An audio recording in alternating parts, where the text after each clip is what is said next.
Prime Trust has had a rocky journey in recent months, with the Nevada regulator saying the firm has, quote, a shortfall in customer funds following BitGo backing out of buying the crypto custody firm. Joining us now to discuss is CoinDesk Global Policy and Regulation Managing Editor Nick Day, who's also the editor of CoinDesk's State of Crypto newsletter. Good morning, Nick. Good morning. All right, Nick, yesterday we learned that BitGo was backing out of the deal. Now we have the Nevada regulator coming out. Tell us about what they said. Let us know what's going on. Yeah, so yesterday the Nevada Department of Business and Industries Financial Institutions Division, which is the state-level regulator overseeing trust companies, among other types of entities, published a cease and desist order saying that, among other things, it alleged that Prime Trust had a shortfall in customer assets. It had a negative equity stockholder position. They claimed that Prime Trust breached its fiduciary duty and basically said that it is no longer allowed to operate as a trust company in the state of Nevada. The company has 30 days to request a hearing on the allegations. Otherwise, this cease and desist will become a final order. And that basically where we're at, is waiting to see what Prime Trust might do to respond. Nick, what do you make of the speculation that they might face bankruptcy? The allegations are pretty serious. I think any company that is accused by their own regulator of not having sufficient customer funds and not being able to meet withdrawals probably runs the risk of having to enter bankruptcy. And so what does this mean for TrueUSD, the stablecoin there?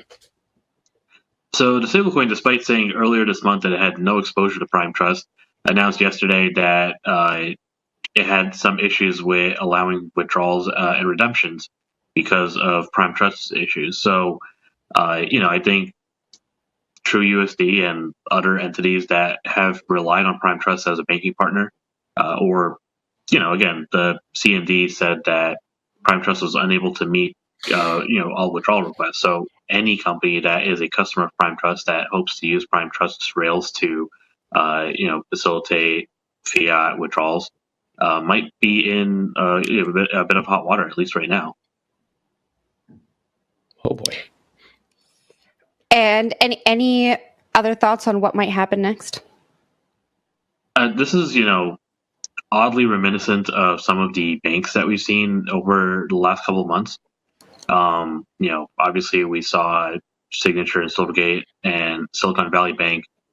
Not quite the same, but they had issues with, their liquidity prior to, being shut down. So, and in those cases, it turns out those companies were insolvent. Nevada has alleged that Prime Trust is, it's either running at a huge deficit or it might actually be insolvent. They gave a little bit of, leeway in the language, so we don't know for sure. But unless Prime Trust is able to say or prove that it has the assets it needs, then the next steps might well be that we see some kind of either receivership or bankruptcy or some other legal action.